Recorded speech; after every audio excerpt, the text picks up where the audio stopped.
Et si Anakin Skywalker avait douté? Au lieu de tomber dans le piège du pouvoir, il a résisté. Quand Palpatine lui offre une place au Conseil, Anakin perçoit l'ombre derrière le cadeau, et face au maître Jedi, il ose dire la vérité. Cette fois, il ne se laisse pas manipuler. Le Conseil accepte de lui donner un siège, sans le rang de maître, et lui confie une mission secrète, espionner le chancelier.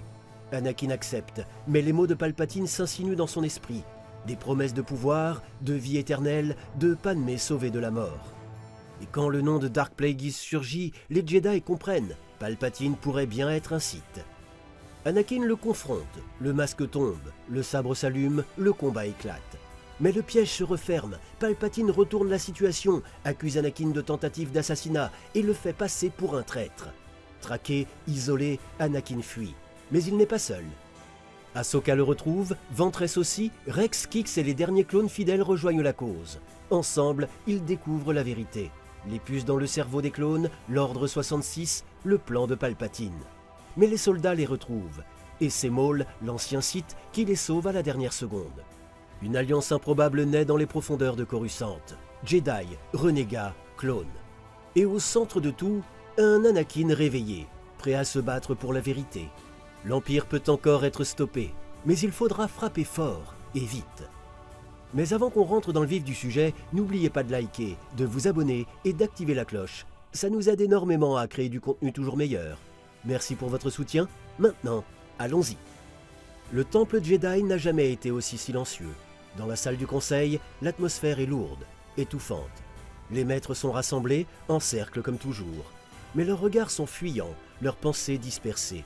Un hologramme bleuté flotte encore au centre, projetant les derniers mots de Kix, survivant rescapé d'une vérité longuement étouffée. La puce, le contrôle mental, les preuves que Fives avait découvertes, et pour lesquelles il était mort. Ce n'était pas un délire, ce n'était pas une erreur, c'était un complot. Et derrière ce mensonge, Palpatine. Le premier à briser le silence est le plus ancien. Ce que Skywalker craignait, vrai cela était. Son regard balait la salle, rempli d'un regret que même les siècles ne sauraient dissiper. À l'écoute, nous n'étions pas. Mace Windu reste figé, les bras croisés. Le maître de la sécurité intérieure peine à digérer l'ampleur de l'erreur. Lui qui avait douté de Skywalker depuis le début, se rend compte, trop tard, de l'injustice commise. Il est fugitif, oui, mais il n'a pas basculé. Il aurait pu, et il ne l'a pas fait.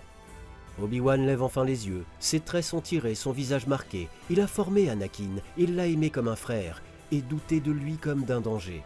Mais aujourd'hui, quelque chose a changé. Il n'a jamais cessé de nous protéger, même quand nous ne méritions plus sa loyauté. Le silence qui suit est glacial. Une forme de honte diffuse parmi les plus hauts membres de l'ordre. Puis Mace tranche, plus dur. Nous n'avons plus le luxe de l'hésitation. Palpatine manœuvre dans l'ombre depuis trop longtemps. Il faut l'arrêter, maintenant. Un plan commence à se dessiner. Récupérer Anakin, réunir les preuves et surtout exposer la vérité, là où elle aura le plus d'impact, au cœur même du Sénat galactique.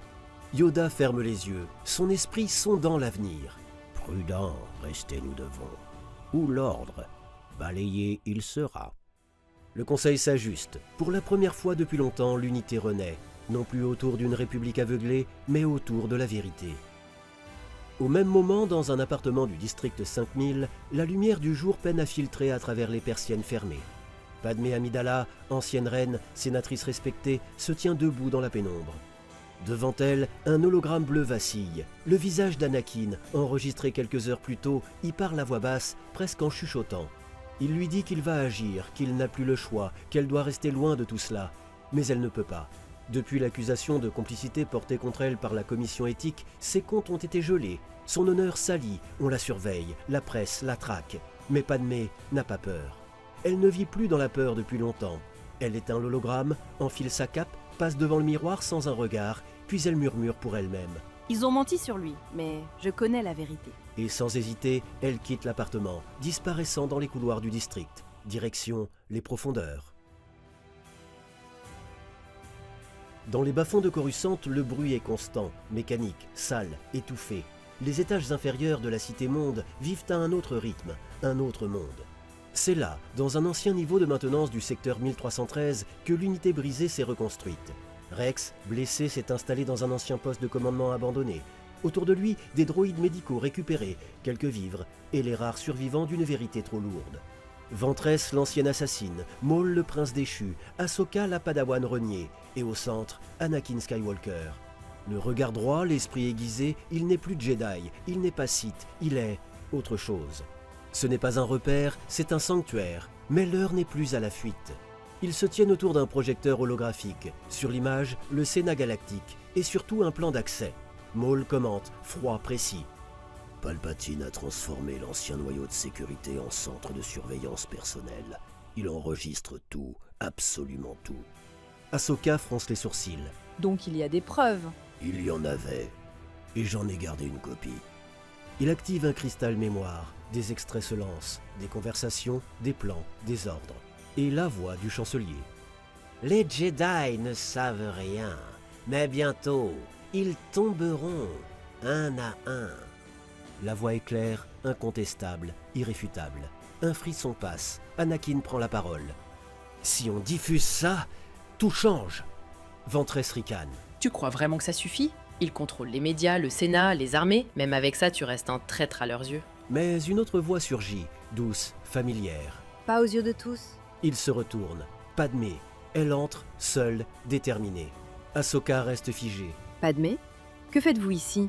J'ai fui les officiers judiciaires, et je suis venue vous aider. Parce que je crois en lui, Elle regarde Anakin droit dans les yeux. et parce que si on ne fait rien, il n'y aura plus de république demain. Le silence retombe, puis Anakin tend la main. Alors on y va, tous ensemble. Le plan se met en place. R2 est chargé de transmettre les données au temple Jedi et au réseau HoloNet. Maul et Ventress neutraliseront la garde sénatoriale dans les sous-niveaux. Ahsoka et Anakin infiltreront la salle des enregistrements pour activer la diffusion publique. Padmé et Rex, en position d'appui, protégeront la sortie. C'est un pari, un acte de foi, mais ils n'ont plus rien à perdre. Pendant ce temps, au temple Jedi, Obi-Wan reçoit la transmission. Il voit les visages, entend les voix, reconnaît les preuves. Le conseil se réunit une dernière fois. Mace Windu, le regard dur, tranche. C'est maintenant. Yoda acquiesce, Obi-Wan hoche la tête. Il faut frapper au cœur, il faut que tout le monde voie. La surface de la cité-monde est baignée d'une lumière dorée irréelle, reflet des projecteurs suspendus dans la haute atmosphère. Mais en profondeur, les ténèbres règnent encore. Sous le Sénat galactique, dans les artères oubliées d'un monde trop vaste, des formes avancent en silence. Ventress est la première à se faufiler dans la conduite d'entretien. Souple comme un serpent, elle se glisse dans l'étroit boyau métallique. Derrière elle, Maul, Ahsoka, R2D2 et enfin Anakin. Leurs visages sont fermés, le souffle contrôlé. Ils ne sont plus fugitifs. Ce soir, ils sont juges. Ils s'arrêtent devant un panneau de Duracier terni. Derrière, selon Maul, se trouve une console d'entretien laissée active. Une faiblesse dans la forteresse. Ahsoka s'agenouille, pose la main. Son lien avec la Force perçoit une interférence. Un champ d'offuscation, mais pas assez puissant pour bloquer R2. Elle fait un signe. R2 s'avance, connecte sa sonde au port d'accès. Un instant de tension. Un clignotement vert, la console s'ouvre. Ventress sourit.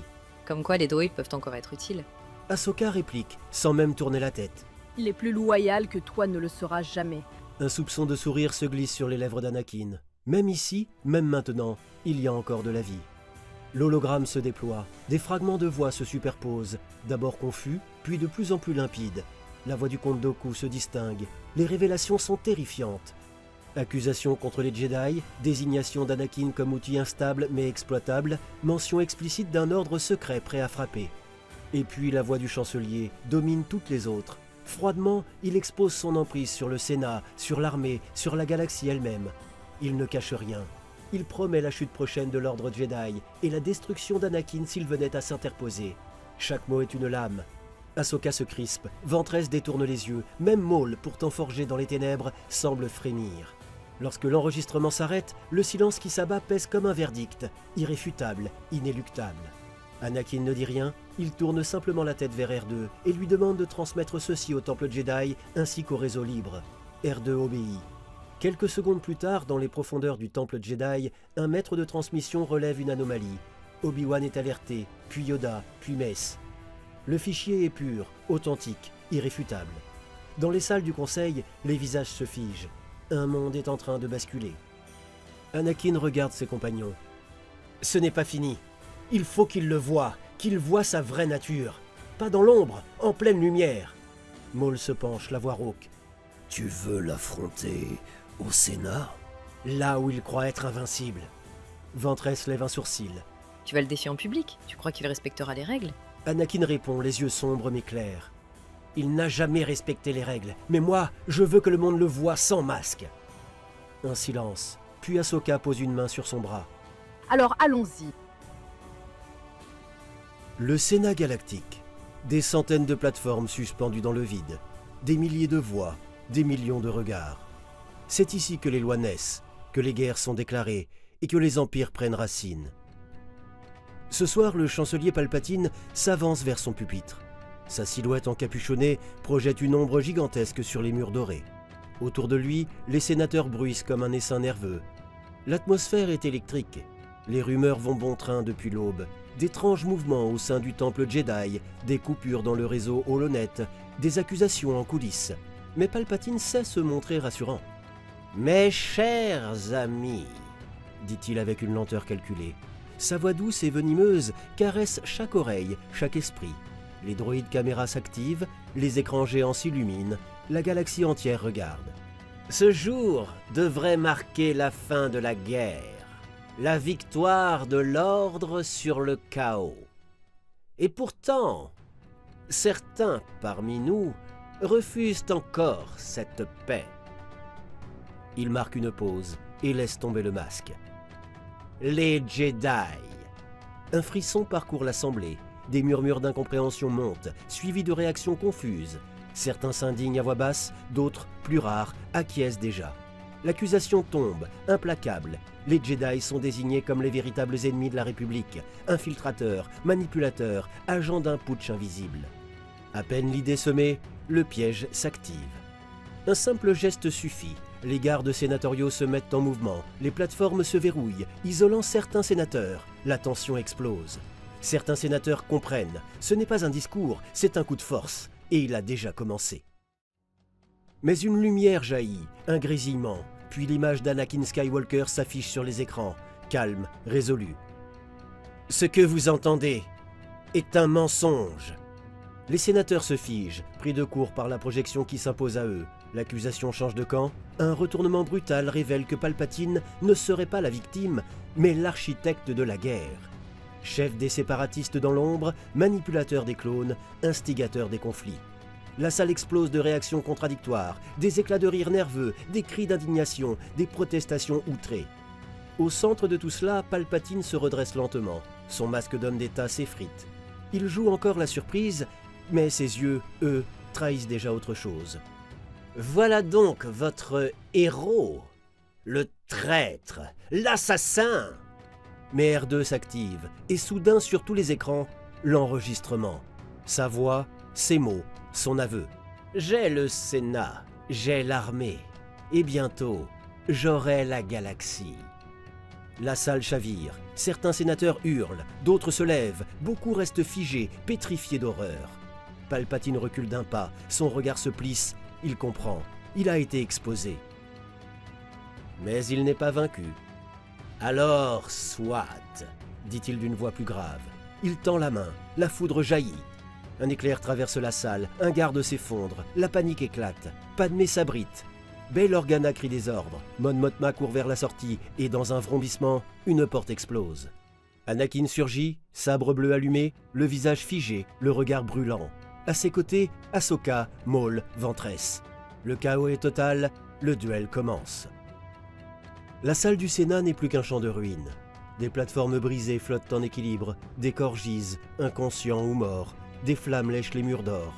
Et au centre, 2 sabres allumés. L'un rouge sang, l'autre bleu azur. Palpatine et Anakin s'affrontent sans retenue. Chaque coup porte la rage d'une guerre entière, chaque parade le poids d'un destin. Palpatine attaque avec une férocité surnaturelle, sa lame siffle, rapide comme l'éclair. Il mélange technique Sith, feinte acrobatique et jet de foudre. Anakin recule, tient, contre, encaisse, mais ses pas sont assurés, il ne vacille pas. Autour d'eux, Ahsoka lutte contre 2 gardes, Maul s'en prend à un commandant clone, Ventress repousse les renforts. C'est une guerre dans une guerre, mais le cœur, c'est lui. Skywalker. Palpatine se jette en avant, hurle. Je suis tous les Sith !»